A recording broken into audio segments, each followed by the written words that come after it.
Okay, transaction. Transaction दो तरह के होते हैं, एक होता है कैश ट्रांजैक्शन, दूसरा होता है क्रेडिट ट्रांजैक्शन। तो मैंने समझो मिस्टर ए को 2 एसी दिए, उसने मुझे ऑन द स्पॉट 50,000 रुपया दे दिया। एक एसी की वैल्यू थी 25,000, तो इसको हम क्या बोलेंगे, कैश ट्रांजैक्शन। मैंने मिस्टर बी को 2 एसी दिए, वो मुझे पैसा देगा 2 महीने बाद, तो 2 महीने बाद को क्या बोलेंगे, फ्यूचर, तो उसको उधारी वाला ट्रांजैक्शन, तो उसको हम क्या बोलेंगे, क्रेडिट ट्रांजैक्शन। एक और ट्रांजैक्शन होता है बार्टर सिस्टम या बार्टर ट्रांजैक्शन। समझो मेरा एक नेबर है, जिसकी एसी की दुकान है और मेरा ज्वेलरी का शॉप है। मेरे नेबर को चाहिए ज्वेलरी और मेरे को चाहिए एसी, तो हमने आपस में क्या कर दिया, सेटलमेंट कर दिया। तू मुझे क्या दे दे, एसी दे दे, मैं तुझे क्या दे दूंगा, ज्वेलरी दे दूंगा। तो उसको हम क्या बोलेंगे, बार्टर सिस्टम। उसको हम क्या बोलेंगे, बार्टर सिस्टम। बार्टर सिस्टम में कैश का कुछ लेना देना होता नहीं, ओनली एक्सचेंज ऑफ गुड्स और सर्विसेज। बार्टर सिस्टम में क्या होता है, ओनली एक्सचेंज ऑफ गुड्स और सर्विसेज। एक और ट्रांजैक्शन होता है जिसका नाम क्या होता है, बार्टर सिस्टम। उसमें क्या होएगा, ओनली एक्सचेंज ऑफ गुड्स और सर्विसेज। उसको हम क्या बोलेंगे, बार्टर सिस्टम। उसको हम क्या बोलेंगे, बार्टर सिस्टम। अब हमने क्या देखा, कैपिटल देखा, ड्राइंग्स देखा, बिजनेस एंटिटी कंसेप्ट देखा, और चौथा क्या देखा, ट्रांजैक्शन। फिफ्थ गुड्स, और हमको सिक्स्थ असेट। ये दोनों में डिफरेंस जानना है। गुड्स और असेट में क्या फर्क है। गुड्स का मतलब होता है जिस चीज का मेरा दुकान, जिसको मैंने खरीदा है बेचने के लिए, उसको हम क्या बोलेंगे, गुड्स बोलेंगे। सर ऐसा कैसे समझेगा, नहीं समझेगा ना। तो एक सिंपल सा फंडा बोलता हूँ, अगर मेरा कपड़े का दुकान है तो कपड़ा मेरे लिए क्या है, गुड्स है। अगर मेरा एसी का दुकान है तो एसी मेरे लिए क्या है, गुड्स है। समझो मेरा कपड़े का दुकान है, कपड़े के दुकान में मैंने एसी भी लगाया, तो मैं तुमको कपड़ा तो दूंगा पर मैं तुमको एसी नहीं दूंगा। तो एसी मेरे लिए क्या हो जाएगा, असेट हो जाएगा। कपड़ा मेरे लिए क्या हो जाएगा, गुड्स हो जाएगा। गुड्स का मतलब ये होता है जिस चीज़ का दुकान, जो चीज़ तुमने खरीदी है बेचने के लिए, उसको हम तुम क्या बोलेंगे, गुड्स। असेट मतलब जो तुमने खरीदा है पर उसको बेचने के लिए नहीं खरीदा है, उसको तुम क्या करने वाले हो, यूज़ करने वाले हो, उसको हम क्या बोलेंगे, असेट बोलेंगे। मेरा मोटर कार का दुकान है तो मोटर कार मेरे लिए क्या हो जाएगा, गुड्स हो जाएगा। पर मोटर कार के शोरूम में एसी भी लगा है पर मैं एसी बेचने वाला नहीं हूँ, तो एसी मेरे लिए क्या हो जाएगा, असेट हो जाएगा। जिस चीज़ का तेरा दुकान है वो तेरे लिए क्या हो जाएगा, गुड्स हो जाएगा। गुड्स का डेफिनेशन क्या है, इट मीन्स, की वर्ड तुमको याद रखना है, it means a commodity in which a businessman deals. मतलब बिजनेसमैन का जिस चीज का दुकान है वो तुम्हारे लिए क्या हो जाएगा, गुड्स हो जाएगा। बिजनेसमैन का जिस चीज का दुकान है वो उसके लिए क्या हो जाएगा, गुड्स हो जाएगा। ओके, उसने उसको खरीदा है, it is purchase for the purpose of resale. दुकानदार ने क्यों खरीदा है, बेचने के लिए। दुकानदार ने क्यों खरीदा है, बेचने के लिए। समझो मेरे घर का ओपनिंग है, तुमको मैंने ओपनिंग में बुलाया और तुम आके बोलते हो, what a wonderful dining table. तुमने पूछा सर आपने कितने में लिया, मैंने बोला 1 लाख। तो तुमने फटाक से 1 लाख निकाला और मुझे दे दिया, सर मुझे डाइनिंग टेबल चाहिए। तो मैं दूंगा क्या, मैं नहीं दूंगा, क्योंकि ये डाइनिंग टेबल मैंने बेचने के लिए नहीं खरीदा। पर यही तुम डाइनिंग टेबल के दुकान पे जाओगे तो वो तुमको डाइनिंग टेबल देगा, पर मैं तुमको डाइनिंग टेबल देने वाला नहीं हूँ। तो assets are the property, assets are the property. मैं कीवर्ड लिख रहा हूं, property purchase by the businessman for long term purpose.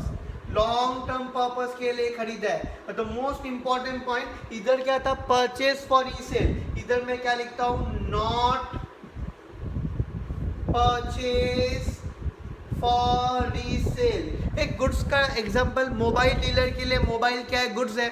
Stationery वाले के लिए पेन पेंसिल रबर क्या है, गुड्स है। मोटर कार का दुकान है तो मोटर कार क्या है, गुड्स है। ये असेट का डेफिनेशन, फार्मर समझता है, जय जवान जय किसान। तुम उसको बोलेगा मुझे तेरा ट्रैक्टर चाहिए तो फार्मर देगा, फार्मर तुमको नहीं देगा, क्योंकि ट्रैक्टर फार्मर के लिए क्या है, असेट है। फार्मर तुमको खेती में जो उगेगा वीट वो सब देगा, पर ट्रैक्टर देने वाला नहीं है। तो आपको अकाउंट्स में ये फ़र्क समझना बहुत ज़रूरी है, गुड्स क्या है, असेट क्या है। तो हमने गुड्स और असेट का डेफिनेशन भी देख लिया। ओके, अब अकाउंट्स के सबसे इंपॉर्टेंट डेफिनेशन जो हमारे बहुत काम आने वाला है, डेटर। ये डेटर क्या होता है? कुछ लोग इसको डेप्टर बोलेंगे, कुछ लोग आने वाले टाइम में इसको ट्रैक्टर भी बोलेंगे, पर हम इसको क्या बोलेंगे, डेटर। डेटर कौन है? चलो मैं मेरा एग्जांपल कंटिन्यू करता हूँ। दो लोग थे, ए था और बी था। ए को भी मैंने 2 AC दिए, बी को भी मैंने 2 AC दिए। ए ने मुझे ऑन द स्पॉट पैसा दे दिया, बी मुझे पैसा फ्यूचर में देने वाला है।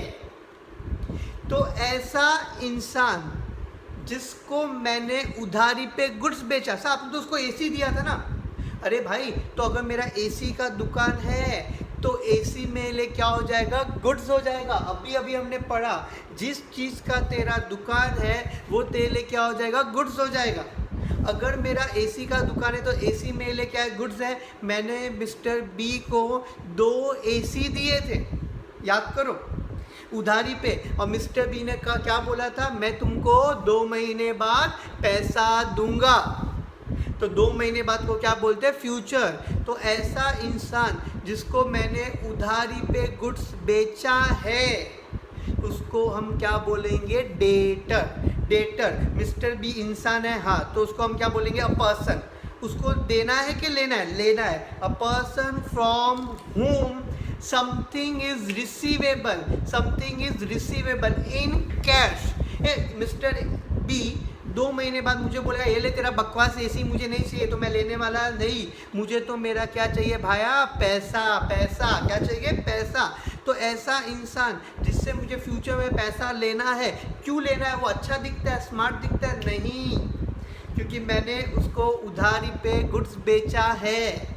अ पर्सन, इंग्लिश में बोले तो a person from whom something is receivable in cash in near future. Sir near future क्यों बोला, क्योंकि 2 महीने बाद को हम क्या बोलेंगे, future. Is known as what, debtor. Debtor वो इंसान है जिससे मुझे फ्यूचर में पैसा लेना है, क्योंकि मैंने उसको उधारी पे गुड्स दिया है। तो डेटर का डेफिनेशन क्या हुआ, अ person from whom something is receivable in cash in near future is known as debtor। Example, goods sold on credit to Shraddha Kapoor. तो Shraddha Kapoor is our debtor. ऐसे नसीब नहीं है हमारे, पर एग्जाम्पल में तो कुछ भी सोच सकते हैं लाइफ में। तो मैंने किसी भी इंसान को उधारी पे गुड्स बेचा तो वो मेरा क्या हो जाएगा, डेटर। तो एक बात बताओ, मेरा AC का दुकान है तो मैं किसी इंसान से AC खरीदता हूँगा, मेरा AC का खेती तो नहीं है। तो मैंने जिससे AC खरीदा है उधारी पे, मुझे उसको पैसा देना है। तो इसी के साथ हमारा एक नया डेफिनेशन आ जाएगा, 8th definition, that is what, creditor. तो क्रेडिटर कौन है, डेटर से पैसा लेना है, क्रेडिटर को पैसा देना है। तो a person to whom something is payable in cash in near future is known as creditor. Debtor से पैसा लेना है क्योंकि मैंने उसको उधारी पे गुड्स बेचा है। क्रेडिटर को पैसा देना है क्योंकि मैंने उससे उधारी पे गुड्स लिया है, लोन नहीं लिया है, उधारी पे क्या लिया है, गुड्स लिया है। डेटर और क्रेडिटर में क्या आता है, गुड्स आता है। तो क्रेडिटर कौन है, a person to whom something is payable in cash in near future is known as what, creditor. समझो, for example, goods purchase on credit. Goods purchase on credit from Kareena Kapoor, तो Kareena Kapoor is our what, creditor. हमने अगर करीना कपूर से उधारी पे goods लिया तो करीना कपूर हमारी क्या हो जाएगी, क्रेडिटर हो जाएगी। तो टोटल हमने कितने डेफिनेशन देख लिए, 8 डेफिनेशन देख लिए। पहला था कैपिटल, दूसरा था ड्राइंग्स, तीसरा था बिजनेस एंटिटी कंसेप्ट, चौथा क्या था, ट्रांजैक्शन, फिफ्थ क्या था, गुड्स था, सिक्स क्या था, असेट था, सेवन क्या था, डेटर था, एट क्या था, क्रेडिटर था, एट क्या था, क्रेडिटर था। ओके, दो और डेफिनेशन देख लेते हैं तो राउंड ऑफ कर लेते हैं। Ninth, casting. अब तुम सोचोगे सर पिक्चर का कास्टिंग हो रहा है, नहीं, अकाउंट्स में जो हम टोटलिंग करते हैं, जो मैक्स में 5+4 9 वो सब करते हैं, अकाउंट्स में हम उसको क्या बोलते हैं, कास्टिंग। अकाउंट्स में उसको हम क्या बोलते हैं, कास्टिंग। तो कास्टिंग का मतलब क्या हुआ, टोटलिंग।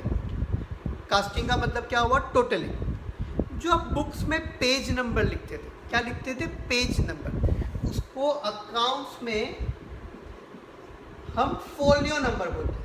फोलियो नहीं है, folio, folio. Folio number means what, page number. Folio number means what, page number. Folio number means what, page number. Casting means what, totalling. Folio number means what, page number. Okay, तो 10 definition तो हमारे हो गए। 10 basic definition हमने clear किए। आने वाले time में और हम 10 से 15 डेफिनेशन हमको करने हैं, फिर हम गोल्डन रूल्स ऑफ अकाउंट्स में जाएंगे। तो ऐसे धीरे धीरे करके हम अकाउंट्स का पूरा बेसिक करना चाहते हैं, ताकि आपका बेसिक फंडा एकदम स्ट्रांग हो, आपको कोई दिक्कत ना आए। Thank you very much. Okay, will stop.